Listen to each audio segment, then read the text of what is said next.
ở đây Thanh Xuân đây này, bữa nọ mình đi đây gì nữa. Xuân Mai, gần vào Xuân Mai.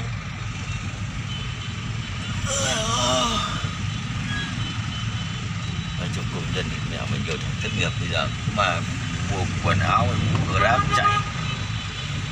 Toàn ra toàn chủ yếu là toàn mấy thằng sinh viên nó lười.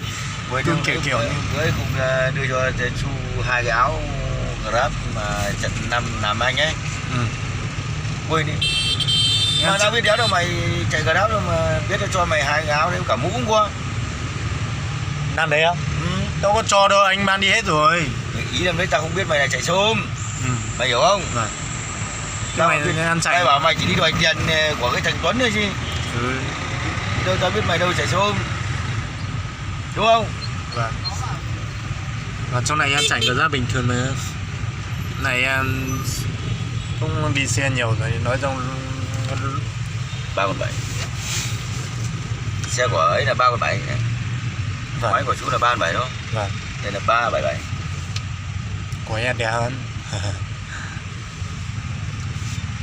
Mới từ ngày đây đã mua thay lốp chưa? Lốp vào chưa? Xe á? Thay nhiều rồi. Ngoài cái lốt ngoài. Chứng tỏ xe của chúng là chạy nhiều trên từng cái số rồi. Như 6 vạn rồi sao ấy? 6 vạn bao nhiêu rồi ấy? Mỗi một lần đi Điện Biên là phải. Xe này bao nhiêu rồi? 9 vạn rồi. Coi như là 6 vạn gần bằng con này rồi. Con này chẳng biết chạy đến bao nhiêu. Nhưng con này chắc chạy liên tục là như nào. Chạy liên tục thì nó mới nhiều chứ chú chạy có mấy đâu. Nhưng của em mới lần đi toàn đi đường xa nó hại xe.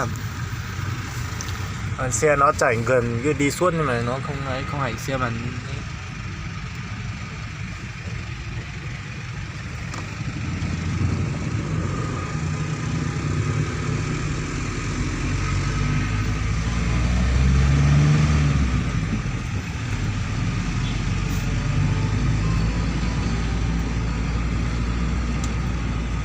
Đường này vào Xuân Mai đây. Anh cứ đi thẳng này là vào Mỹ Đình. Không, nói là biết rồi, tại vì hôm nọ đi đây thì nữa, hôm nọ anh đi từ ấy lên trên Bắc Giang thì nữa, chạy xe máy đấy. Vâng. Nhưng mà anh đi đường kia hay là đi đường này? Anh đi đường từ bến xe Mỹ Đình chạy đường này. À. Nhưng mà còn không nhớ. Không nhớ thật. Nhớ mà, nhớ được. Nhớ.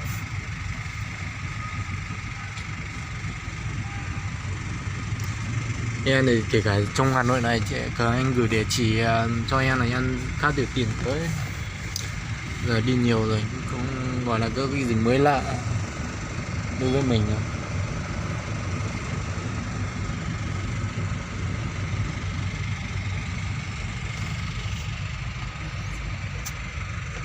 Mà mày có học đứng máy nào không? Hả? Mày học đứng máy nào không?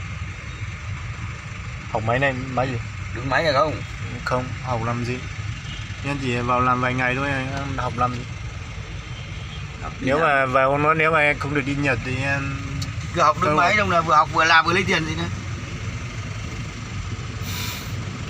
học thì chẳng khó bao nhiêu. Quan trọng là kiểu như phải đi làm nhiều cũng có kinh nghiệm để còn đấy, nếu mà điều khiển bây giờ mày mà thích thì mày phải theo nghề, theo diện này đi đấy. Bây giờ anh đi làm cho chú, tháng chú trả bao nhiêu cho anh đứng máy cho quen đi thì anh cứ làm cho chú. 4 năm chú tăng lương cho anh nhiều lần nào, 4 năm phải tăng lương nhiều lần chứ không phải là 4 năm tăng lương một lần nhỉ nhá.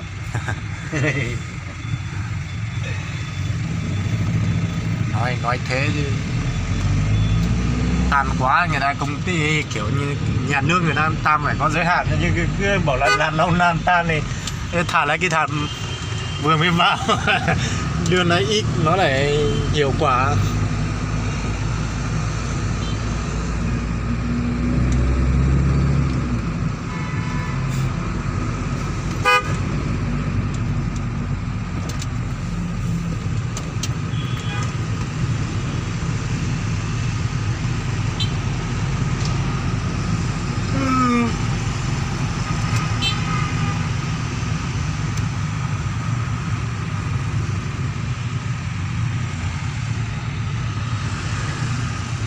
tuyển dụng nhân sự, tư vấn bán hàng hai bên người.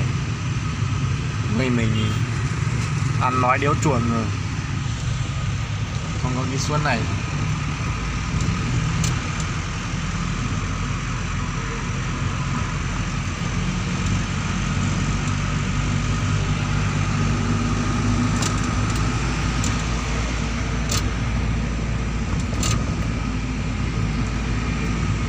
Nhớ là cái trận mình thì ở gọi là Hà Lam Phú Lý mà đi đường cao tốc mà lên Hà Nội này là đường đéo gì ấy. Chả có con xe máy đéo nào chạy trên đường cao tốc, chỉ có mỗi mình chạy trên đường cao tốc. Đấy là người ta cấm xe máy rồi. Biết là người ta cấm nhưng mà ý là mình là đi là cái kiểu là mình ngu, mình không biết gì. Bạn hiểu không? Thì là mình cứ trèo lên đường cao tốc thì đến lúc mình nhìn thấy ôi đâu có thấy xe máy nào, thế là mình thấy có lối xuống, thế là mình bắt đầu mới xuống đường kìa. Rồi nhưng nó công an mà nó có là lúc ấy nó tin mình là mình cũng phải là chết ngay, Mất tiền 20 triệu gì đấy. nhưng mà được cái là chết ngay thì cũng là cái xe này thì cho mày chứ mình nên gì. Con này mình chạy cũng nhận mèo siêu trinh không diện ác đấy. Cậu chạy từ nhà đến Hải Hậu Nam Định, con này mình chạy từ Bắc Ninh đến Hải Hậu Nam Định. Nếu đi xe máy nó vào phải cầm 1-2 triệu đi.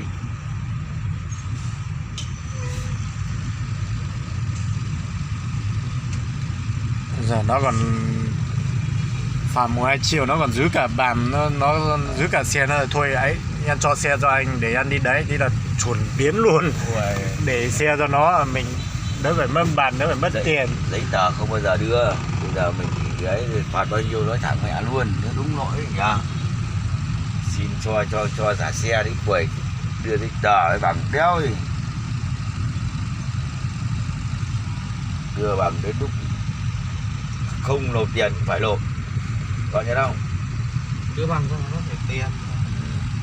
Đưa bàn này, khi nó đưa bàn cho nó cần là kiểu gì cũng phải tiền, rồi khi nó đã tích quài. Chứ không đưa bằng là cứ làm luôn găng luôn là 500 1 triệu hay là cái xe đẹp. Còn những xe đẻo của tớ này thì mà ở mày lấy 500 thì không có đâu cho mày xe. Không lấy 500 nếu thêm 500 không về mua xe mới.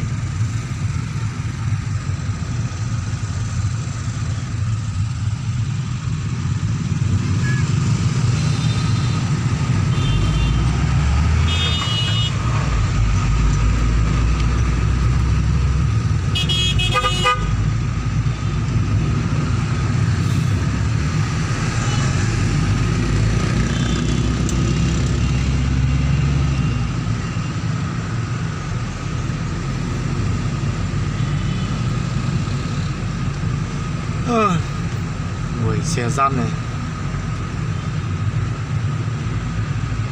Xe gian này người ta chỉ cho hoạt động vào ban đêm thôi, sao cái này là hoạt động vào ban ngày.